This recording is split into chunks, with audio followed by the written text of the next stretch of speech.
By far, the most shocking trade in NBA history. But why? Why did the Mavericks trade prime Luka for AD and one pick? Why didn't they ask every team for their best baggage? Why do it now and not wait for the summer? Tristan Thompson said Luka getting traded from Dallas has to have a deeper story behind it, and he's right. So the details are the Lakers get Luka, Maxi Kleber, Markieff Morris, Mavs get AD, Max Christie, the Lakers first, and the Jazz as a third team to make it work. They get Jalen Hood-Schifino and 2 seconds. Now, before we dive into the madness, imagine Luka pairing up with his idol, LeBron James, in LA. This is a blockbuster for LA, but also insanely suspicious. A 25-year-old MVP candidate for a 32-year-old AD and Max Christie? No need to give up all the first-round picks. Something feels off. Reports say LeBron was clueless about the trade.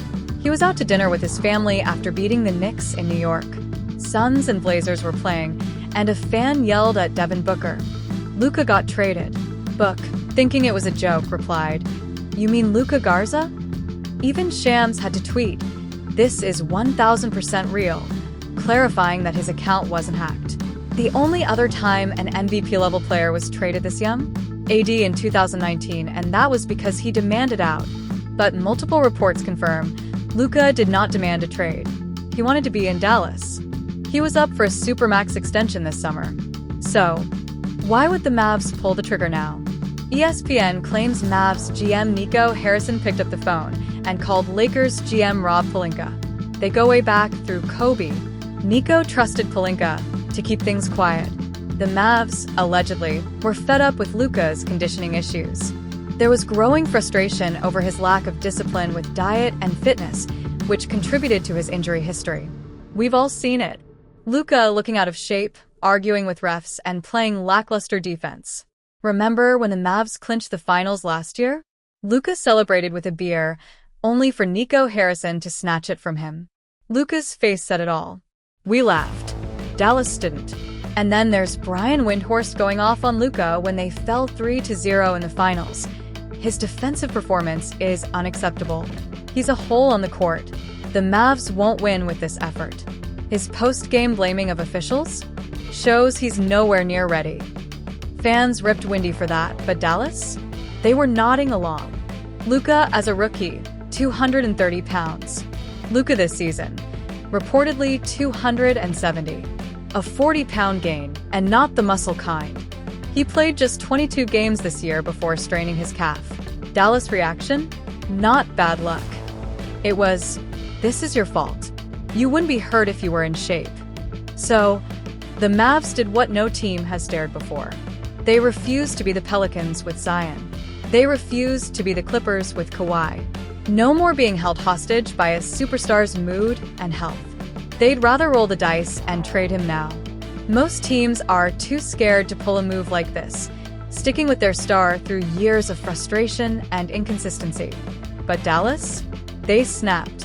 Behind closed doors, life with Luka must have been a nightmare. But still, why AD? An aging, injury-prone big man? A GM reportedly texted Zach Lowe. Terrible deal. The Mavs could have gotten 10 first-round picks or nearly any superstar, except for maybe Wembanyama, Shai Gilgeous-Alexander, or Nikola Jokic. The Warriors might have even considered trading stuff for Luka, for crying out loud. So why not wait for the summer? Open the bidding war and cash in? Because Dallas wants to win now. They don't want picks. They want to compete this year. Waiting for the summer would have killed their playoff run. Nico Harrison must have thought, if AD is our guy, let's just do it now. Nico told ESPN, "I believe defense wins championships. Getting an all-defensive center and an all-NBA player with a defensive mindset gives us a better chance. We're built to win now and in the future." AD and Max Christie, who's emerging as a legit 3 and D guy, join Dallas rotation. With Daniel Gafford and Derek Lively when he returns, plus Kyrie running point, the Mavs are built to defend and score. But unless they win the title, this is an all-time blunder. Luka might be difficult, but his career scoring averages? Third in NBA history. MJ, Wilt, and Luka. Only 3 players ever 25 points, 7 rebounds, and 7 assists for their careers: Oscar Robertson, LeBron, and Luka. Trading a generational talent at 25 is unheard of. Worse than OKC trading SGA. Worse than Charlotte trading Kobe for Blade. Worse than OKC sending Harden to Houston. Luka must be an absolute headache for Dallas to say, "We've had enough." And for Luka, it's a slap in the face. The first player ever dealt like this. Plus, AD loses out on $160 million by not signing that supermax in Dallas. Sure, he can make it up later, but still. Will this wake Luka up? Maybe playing alongside LeBron, the most disciplined player in NBA history, will do the trick. Surprisingly, the Lakers now have better odds than the Mavs. But Luka is injured, and Dallas' roster is more balanced.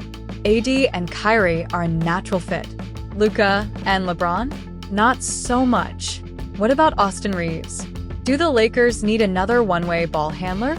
Does LA push in all their chips this year, or do they hold on to assets to build around Luka post-LeBron? This is the most shocking trade ever. We'll learn more, but unless Luka demanded out or has a secret injury, Dallas just gambled their future on the idea that Luka is the next Zion. Don't forget to like and subscribe the channel.